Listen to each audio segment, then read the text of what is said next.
ইরানের লড়াইয়ে পরাজয় নাই, আছে শুধু প্রেরণা। তুমি আঘাত খেয়ে আবার উঠে দাঁড়াবে, কারণ তুমি ইরান, সাহস যার আর এক নাম। ইরান এখন আর শুধু একটা রাষ্ট্র না, ইরান এখন এক আইডিয়া, ইরান এখন এক চেতনা। মাথা উঁচু করে দাঁড়ায় থাকো ইরান, তোমার এই দাঁড়ায় থাকা এক একটা পারমাণবিক বোমার চাইতেও শক্তিশালী। তোমার পতন না, তোমার প্রতিরোধী হবে ইতিহাস।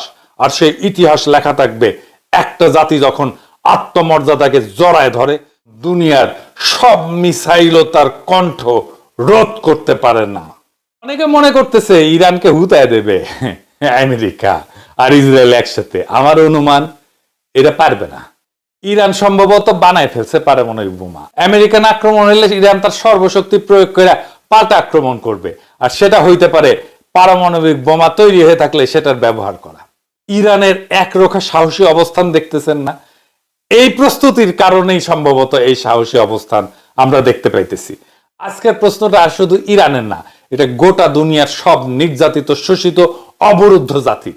ইরান হয়তো পরমাণু বোমার শেষ পরীক্ষায় পৌঁছে গেছে, বা হয়তো না, কিন্তু ইরান যা নিশ্চিতভাবে অর্জন করে ফেলছে তা হলো আত্মমর্যাদার পরমাণু স্তম্ভ। যে দুনিয়ায় গণতন্ত্র আর মানবাধিকার নামের শব্দগুলোকে অস্ত্র বানায় সাম্রাজ্যবাদের ট্যাঙ্কে চাপায় দেওয়া হয়, যেখানে ইরান দাঁড়ায় আছে অধিকার আর প্রতিরোধের এক বিকল্প ব্যাখ্যা হইয়া। এই প্রতিরোধ শুধু ইসরায়েলের বিরুদ্ধে না, এই প্রতিরোধ সেই সাম্রাজ্যবাদের বিরুদ্ধে যেটা জাতিসংঘকে নিজের ঘরের চাকর বানায় রাখে, আর আইএই এর রিপোর্টটাকে নিজের মিসাইলের সময়সূচি হিসেবে ব্যবহার করে। পিনাকিদা খুব সুন্দরভাবে বিষয়টা উপস্থাপন করেছেন। ধন্যবাদ দাদাকে। সমসাময়িক বিভিন্ন বিষয় নিয়ে আমাদের সামনে উপস্থিত হন। প্রিয় দর্শক, থাকুন আমাদের সাথে, ভিডিওটি শেষ পর্যন্ত দেখুন। ইরান যদি সত্যি সত্যি পারমাণবিক বোমা বানায় থাকে, তাইলে সেটা গোটা দুনিয়াকে ধ্বংস করার জন্য না, বরং নিজেদের ধ্বংস হওয়া থেকে বাঁচানোর জন্য। ধ্বংসের প্রতিশোধ না, অস্তিত্বের প্রতিরক্ষা। অনেকে বলতেছেন আমেরিকা হামলা করবে, ইরান শেষ হইয়া যাবে। তাদের বলি, শেষ হয়ে গেলে ফিলিস্তিনের শিশুদের চোখে যে আগুন দেখো, সে আগুন কিভাবে এখনো জ্বলে? শেষ হয়ে গেলে ইরানের বৈজ্ঞানিকেরা কেন এখনো গোপনে কাজ করে? শেষ হয়ে গেলে এক জনপদের সাহস কিভাবে বিশ্ব শক্তির রাডারে ধরা পড়ে? ইরান এখন আর শুধু একটা রাষ্ট্র না, ইরান এখন এক আইডিয়া, ইরান এখন এক চেতনা, এক সাহসের, আত্মমর্যাদার, দাঁতে দাঁত চেপে সহ্য করার, আবার দাঁড়ায় যাওয়ার চেতনা। একটা জাতির না, একটা সময়ের, একটা যুগের প্রতিনিধিত্ব করে এখন ইরান। কেউ যদি পতনের শেষ প্রান্তে দাঁড়ায় থেকে চোখে আগুন ঝরাইতে পারে, তাহলে পুরা দুনিয়ার রাজনীতির মানচিত্র বদলে দিতে পারে সে। মাথা উঁচু করে দাঁড়ায় থাকো ইরান, তোমার এই দাঁড়ায় থাকা এক একটা পারমাণবিক বোমার চাইতেও শক্তিশালী। তোমার পতন না, তোমার প্রতিরোধী হবে ইতিহাস। আর সেই ইতিহাস লেখা থাকবে একটা জাতি যখন আত্মমর্যাদাকে জড়ায় ধরে, তখন দুনিয়ার সব মিসাইলও তার কণ্ঠ রোধ করতে পারে না। ইরানের লড়াইয়ে পরাজয় নাই, আছে শুধু প্রেরণা। তুমি আঘাত খেয়ে আবার উঠে দাঁড়াবে, কারণ তুমি ইরান, সাহস যার আর এক নাম। পারমাণবিক বোমা পরীক্ষা করে ফেলছে, বোমা কি বানায় ফেলছে? 2017 সালে উত্তর কোরিয়া যখন পারমাণবিক পরীক্ষা চালায়, তখন 6.3 মাত্রার ভূকম্পন রেকর্ড করা হয়। বিস্ফোরণজনিত কৃত্রিম ভূকম্পন। গতকালকেও ইরানের সেমনানে 5.1 মাত্রার ভূকম্পন হয়েছে। সেমনান ইরানের মিসাইল টেস্ট এরিয়া, ইরানের প্রধান মহাকাশ উৎক্ষেপণ কেন্দ্র। এখান থেকে সাফির এবং সিমোরগ লঞ্চ ভেহিকলের মাধ্যমে স্যাটেলাইট উৎক্ষেপণ করা হয়। এই কেন্দ্র থেকে ইরান বেশ কয়েকবার ব্যালিস্টিক মিসাইল এবং মহাকাশযান উৎক্ষেপণ করছে। সেমনান একটা মরুভূমি অঞ্চল এবং এইখানে সেই কারণে জনসংখ্যা নাই, লোকজন নাই, লোকজন বাস করে না। সেই কারণে এই জায়গায় ব্যালিস্টিক মিসাইল এবং রকেট পরীক্ষা চালানো খুব নিরাপদ। 100 কিলোটনের পারমাণবিক বোমার ভূগর্ভস্থ বিস্ফোরণ হইলে সাধারণত 5 মাত্রার ভূকম্পন অনুভূত। সামনান এলাকায় ভূগর্ভস্থ পারমাণবিক বিস্ফোরণের জায়গা হিসেবে তৈরি করেছে ইরান, এই রিপোর্ট অনেক আগেই আসিছে। অনেকে চিন্তা করতেছে এইটা প্রাকৃতিক ভূকম্পন না, তবে এই ভূমিকম্পের কেন্দ্র মাটির 10 কিলোমিটার গভীরে। গভীরে পারমাণবিক বোমার পরীক্ষামূলক বিস্ফোরণ করা যায় না, করা হয়ও না। তবে আমি তো আর বিশেষজ্ঞ না, যা পত্রিকায় দেখলাম আর কি, সেটা থেকেই বলতেছি আপনাদেরকে।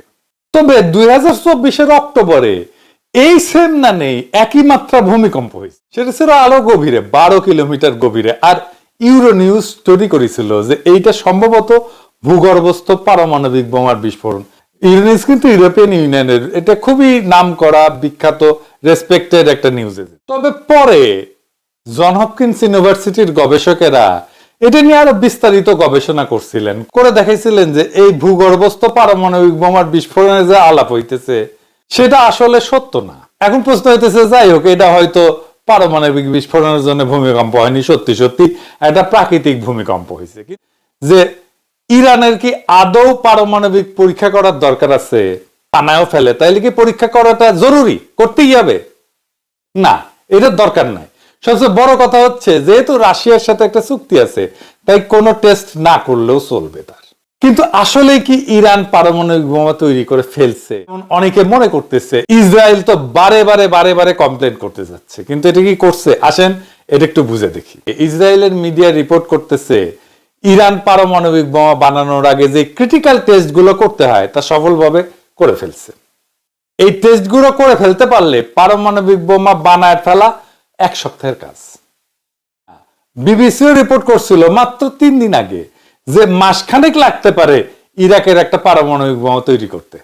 এই যে তুলসী গ্যাবার্ড, যে আমেরিকান ন্যাশনাল ইন্টেলিজেন্সের ডিরেক্টর, সে বলছিল যে ইরাকের কাছে এনরিচড ইউরেনিয়াম, মানে বোমা বানানোর, পারমাণবিক বোমা বানানোর জন্য ইউরেনিয়ামকে এনরিচ করতে হয়। এটা স্টক ইরানে মজুদ এত আছে যে পারমাণবিক শক্তিধর দেশের কাছেই শুধু সেই পরিমাণে থাকে। আইএইএ 1 দশক ব্যাপী একটা অনুসন্ধানের পর একটা তদন্ত রিপোর্টে বলছিল যে ইরান 1980 থেকে 2003 সাল পর্যন্ত এমন কিছু কাজকর্ম করছে তার পারমাণবিক কর্মসূচিতে, প্রমাণ পাইছে যা পারমাণবিক বোমা বানাইতেই শুধু করা হয়। বছর আগে, প্রায় 11 মাস থেকে 1 বছর আগে, ব্লিংকেন বলছিল যে ইরান 1 থেকে 2 সপ্তাহের মধ্যে পারমাণবিক বোমা বানাইতে পারবে। For a nuclear weapon is now probably 1 or 2 weeks away from doing that. Now, they haven't developed a weapon itself. 1 or 2 weeks. 1 or 2 weeks is probably what the realistic breakout time is. ইরানের পারমাণবিক বোমা বানাইতে পারার সক্ষমতার বিষয়টা, এটা দীর্ঘদিন থেকে আলাপের মধ্যে আছে, এবং এই আলাপটা এরকম যে তার 1 সপ্তাহ থেকে 1 মাসের মধ্যে সে বানায় ফেলতে পারে। সেটা আজকের আলাপ না, অনেকদিন আগে থেকে আলাপটা চলতে। শুধু বিবিসি না, সিএনএন একই রিপোর্ট করছে। 2023 সালে আন্তর্জাতিক পরমাণু সংস্থা, এটা যেটা বললাম আইএইএ, হঠাৎ করে জানাই দিল যে ইরানের পরমাণু স্থাপনায় 83.7% মাত্রার সমৃদ্ধ ইউরেনিয়ামের চিহ্ন পাওয়া গেছে। শুনতে নিরীহ লাগলেও এটাই সেই মাত্রা যেটাকে একেবারে বোমার দোরগোড়ায় পৌঁছে যাওয়া বলা হয়। আর ওইদিকে 60% মাত্রা সমৃদ্ধ ইউরেনিয়ামের মজুদ তখন ছিল 128.3 কিলোগ্রাম। ইতিহাসে প্রথমবার এই পরিমাণ। এখানে শেষ না, পরের বছর আমেরিকা সরাসরি বলেই দিল যে ইরানের ব্রেকআউট টাইম, মানে বোমা বানানোর জন্য যতটুকু সময় লাগে, সেটা কমে এখন মাত্র 1 থেকে 2 সপ্তাহ হয়েছে। 1 থেকে 2 সপ্তাহ। আইএইএ এর একটা সদ্য রিপোর্ট বলছে যে 60% মাত্রার সমৃদ্ধ ইউরেনিয়াম এখন ইরানের কাছে আছে প্রায় 408 কিলোগ্রাম। হিসাব করে বলছে যদি এইটুকু ইউরেনিয়াম আরেকটু ঠেলে আরেকটু সমৃদ্ধ করে ফেলা যায়, তাহলে এটা দিয়ে ইরান চাইলে একেবারে 9 থেকে 10টা বোমা বানায় ফেলতে পারে। পুরা মধ্যপ্রাচ্যের রাজনীতির ঘড়িতে এখন একটা টাইমার সেট করা হয়েছে, ঘড়ির কাঁটা এখন টিক টিক করতেছে। তখন তেহরান ধীরে ধীরে বলতেছে বুম বুম বুম। এর মধ্যে একটা নিউজ আসছে যে ইরান একটা ইমপ্লোশন টেস্ট করে ফেলছে। কি সেটা? এটা একটু বুঝে দেখি। পরমাণু বোমার কার্যকারিতা যাচাইয়ের জন্য এটা একটা গুরুত্বপূর্ণ ধাপ। এর মাধ্যমে দেখা হয় বিস্ফোরকগুলো সঠিকভাবে একসাথে ফাটতেছে কিনা।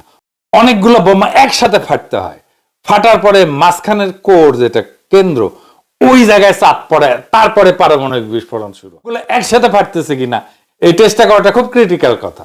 এই টেস্টটা করা খুবই গুরুত্বপূর্ণ।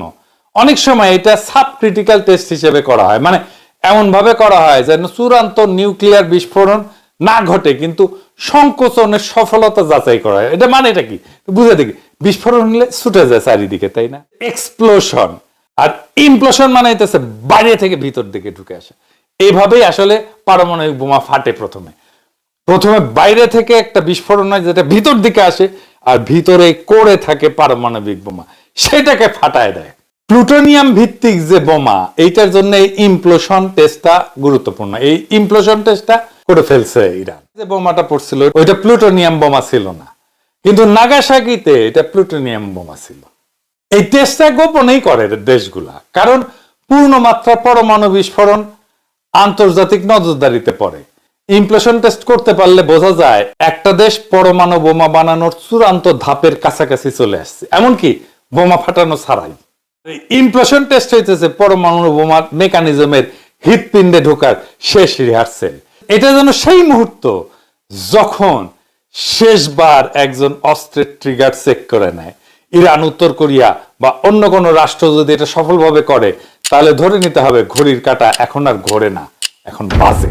ইসরায়েল আক্রমণ করলে সে তার পারমাণবিক বোমা বানানোর কর্মসূচিকে ত্বরান্বিত করবে, এটা অনুমান করছিল সকলেই।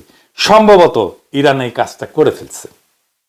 তাই এখন ট্রাম্পও বলতেছে আমাদের গোয়েন্দারা যে রিপোর্ট দিছে ইরান পারমাণবিক বোমা বানাইতেছে না, এটা ভুল। 2 সপ্তাহ টাইম চাই, তারপরে সিদ্ধান্ত নিব ইরানে অ্যাটাক করব কিনা। আমেরিকার বাংকার ব্লাস্টার বোমা আছে, যে বোমা যেটা মাটির নিচে থাকা ভূগর্ভস্থ বাংকার বা স্থাপনা ধ্বংস করতে পারে। ইরানের পারমাণবিক স্থাপনাগুলো সব মাটির নিচে, তবে ইরানের পারমাণবিক স্থাপনা এত গভীরে যে আমেরিকার বোমা সেই পর্যন্ত পৌঁছাবে না। আর যাই আনুক, এখন প্রশ্ন হইতেছে ইরানে কি আমেরিকা আক্রমণ করবে?